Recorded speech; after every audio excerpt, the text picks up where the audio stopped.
안녕하세요. 잠이원 한의원의 원장 허정원입니다.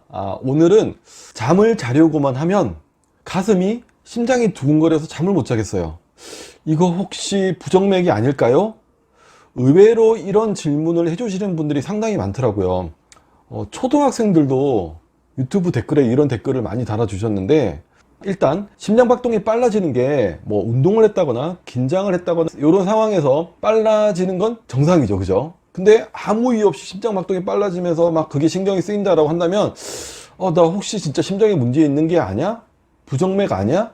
심장질환이 있는 거 아니야? 라는 불안감을 느낄 수밖에 없을 거예요, 그죠?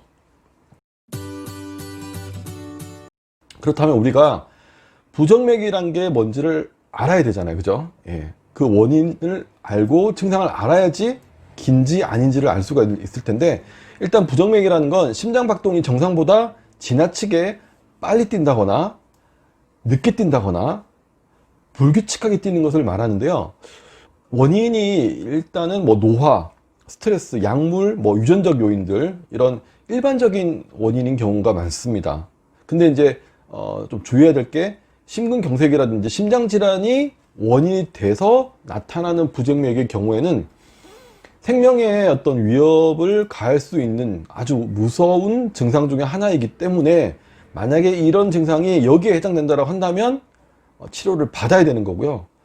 하지만 대부분은 증상이 있다가 없다가 잠시 나타났다가 사라지는 경우가 많기 때문에 진단이 쉽지 않다는 것도 하나의 맹점이긴 합니다.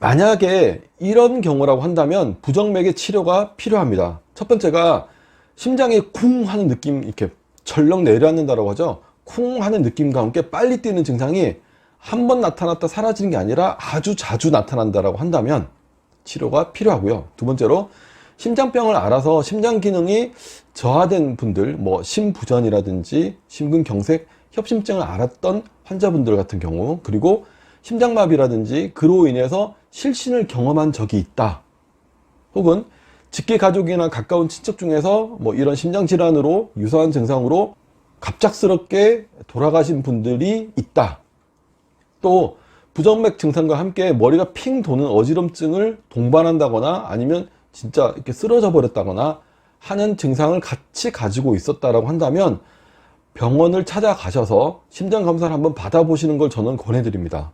하지만 대부분의 경우 몸에 다른 심장질환이라든지 기저질환이 없는데도 불구하고 자려고만 누우면 가슴이 뛴다라는 증상을 호소하는 경우에는 이건 부정맥이 아니라 불안장애가 만든 하나의 두근거림이라고 볼 수가 있습니다. 심장이 불규칙하게 뛰는 것보다는 빨리 뛴다, 혹은 그 심장박동이 내가 느껴진다, 느낄 수 있다, 귀에 들릴 정도로 뛴다, 이런 증상을 더 많이 호소를 한다는 게 특징이라면 특징입니다. 이런 증상이 나타났을 때는 이게 왜 이러지? 왜 이러지? 이렇게 막 불안을 더 증폭시키기보다는 자신의 마음을 가만히 들여다보는 것이 아주 중요합니다. 불안을 가라앉히고 안정을 시키기 위해서 뭐 복식호흡을 한다든지 이런 것도 좋은데요. 일단은 내 자신의 마음이 어떤지를 한번 들여다보는 것도 아주 중요한데요. 아마 대부분 이런 마음을 가지고 있을 거예요. 1번, 오늘 밤에는 잠을 좀 잘 수 있을까? 2번, 만약 못 잔다면 내일 많이 정말 힘들 텐데, 내일 엄청 피곤할 텐데. 3번, 그렇다면 지금 내가 가지고 있는 수면제나 안정제를 먹어야 하나? 4번, 수면제를 자꾸 먹으면 안 좋다던데 언제까지 먹어야 하는 거지? 이거 진짜 걱정이네. 5번, 그렇다면 수면제나 안정제 말고 다른 걸 먹어볼까? 뭐 대추차? 뭐 수면에 도움이 된다 여러 가지들이 있던데 그걸 한번 먹어볼까? 일전에 복식호흡 같은 거 해봤는데 안 되던데 어떡하지? 6번, 다른 걸 먹었는데 다른 방법을 취했는데 잠이 안 오면 어떡하나? 7번, 그럼 결국 다시 또 수면제를 먹어야 되는데. 8번, 그럼 그럴 바에는 그냥 수면제를 아예 먹어버릴까? 그냥 먹고 잘까? 마음 편하게? 자, 제가 1번부터 8번까지 이렇게 순서를 쭉 한번 붙여서 말씀을 드렸는데요. 병렬식이 아니라 순서대로 갑니다. 이게 왜 순서대로 가냐면 1번부터 8번까지 갔다가 다시 또 1번으로 돌아가요. 무한 반복이 진행되는 거죠. 일종의 루프를 만들어서요, 1번부터 8번까지 갔다가 다시 또 1번으로 갔다가 8번 갔다가 4번 갔다가 4번에서 8번으로 갔다가 계속 돌거든요. 이런 생각의 어떤 그 반복이 심한 내적 갈등을 만들어내게 되는 거예요. 할까 말까 했는데 안 되던데, 그럼 이거 할까? 아니야, 안 될 거야. 그럼 이거 할까? 아, 이것도 이거 불편한데? 이런 갈등을 만들어내게 되고요. 이런 갈등이 결국은 불안감을 더 증폭시키게 되는 거죠. 그러면 가슴은 더 두근거리게 될 거고 더 빨리 뛰게 되는 거죠. 이런 불안감과 갈등은 언제까지 지속되냐면 잠이 들 때까지, 혹은 수면제나 안정제를 먹을 때까지 지속되죠. 이렇게 심리적인 변화나 갈등 속에서 불안감을 느끼고 그로 인해서 심장이 두근거리게 되는 건데요. 이럴 때는 일단 복식호흡이라든지 명상, 이렇게 호흡을 통한 심신의 안정을 시도해 보시는 게 가장 먼저 한번 해볼 만한 방법이고요. 그 다음으로 중요한 건 앞서 말씀드린 그런 마음을 들여다보는 거, 내 마음이 어떻게 흘러가는지를 가만히 찬찬히 제3자 입장에서 들여다보는 것, 그것도 중요하고요. 또 하나는 이렇게 마음을 정리해 보는 것도 상당히 좋습니다. 1번, 잠을 못 자도 눈만 감고 누워 있어도 피곤한 거 많이 풀려. 2번, 잠 못 자도 눈만 감고 누워 있으면 내일 많이 피곤하지는 않을 거야. 이렇게 스스로를 자꾸 안심을 시켜줘야 돼요.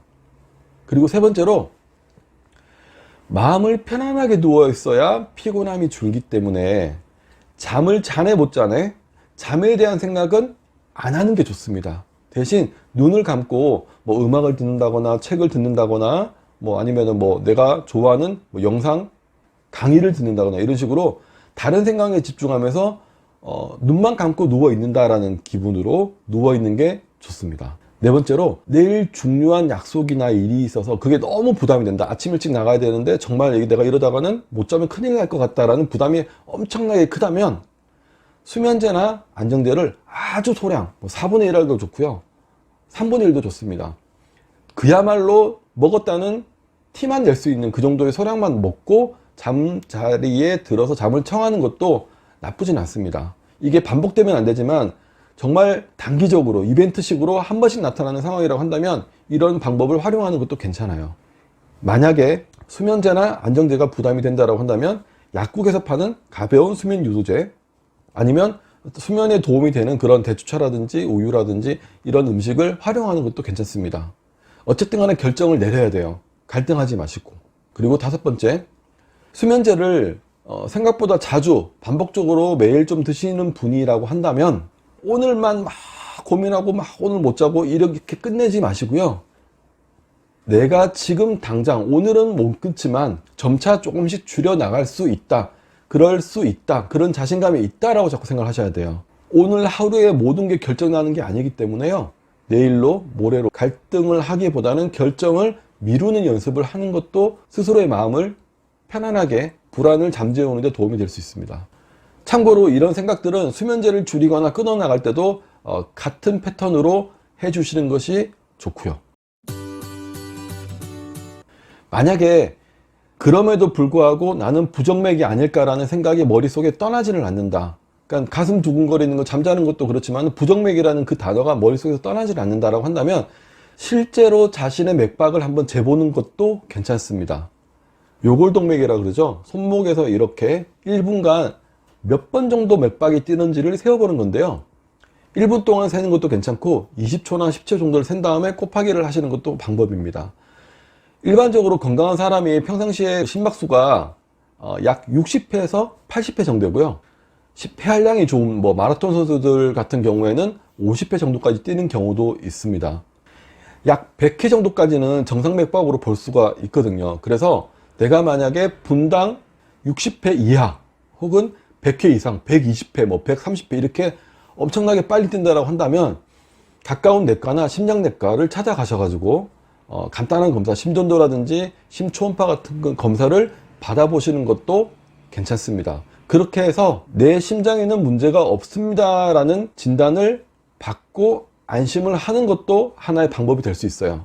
괜히 혼자서 불안해하는 것보다요. 이렇게 내 몸에 이상이 없음을 확인함으로써 나는 부정맥이 아니래, 그러니까 불안해할 필요 없어, 그냥 편하게 누워 있으면 돼 라고 생각할 수 있는 어떤 기회가 될 수도 있으니까요, 한번 본인 스스로 그런 테스트를 해보시는 것도 괜찮을 것 같아요. 자, 한의학적으로는 이런 경우에 어떤 약재를 많이 쓸까요? 가장 대표적인 약재가 바로 백복령이라는 약재인데요. 백복령은 그 죽은 소나무의 뿌리에 기생하는 버섯이에요. 버섯을 약재로 쓰는 건데요. 주로 이제 심장이 두근거리면서 불안하다거나 혹은 그로 인해서 안절부절 못해서 어쩔 줄을 몰라 왔다 갔다 하게 되고, 그리고 소변을 자주 보게 되는 경우에 자주 이용되는 약재입니다. 이 백복령을 요즘은 뭐 인터넷으로도 구입을 할 수 있는 경우가 많기 때문에요. 구입을 하셔서 물에 넣고 살짝 끓여서 버섯 익히는 것처럼 살짝 끓여가지고 차처럼 드시는 것도 괜찮고요. 아니면 잘게 썰어가지고 죽이나 스프 같은 걸 만들 때 끓여서 함께 드시는, 그러니까 죽처럼 해서 드시는 방법도 괜찮습니다. 간혹 이 백복령을요, 잘게 가루를 내가지고 생으로 드시는 경우도 있는데 그 또한 나쁘지는 않습니다. 다른 방법에 비해서 좀 급성으로 심장 두근거리는 걸 좀 가라앉히고 불안을 가라앉히고 싶다라고 할 때는 버섯 가루를 그냥 드시는 경우도 있습니다. 이렇게 주무시기 전에 가슴이 두근거리는 상황에 대한 설명을 좀 드려봤는데요. 부정맥이 아닌 경우가 거의 대부분이고요. 아주 간혹 부정맥일 경우도 있기 때문에 내가 어떤 그런 게 좀 의심이 된다라고 한다면 검사를 받아보시는 것도 괜찮고, 일단은 아닐 가능성이 높기 때문에 아까 말씀드린 그런 자신의 어떤 마음을 좀 들여다보면서 생각의 변화, 생각의 전환을 한번 해보시는 것도 도움이 될 겁니다. 오늘 영상 여기까지 하도록 하겠습니다. 감사합니다.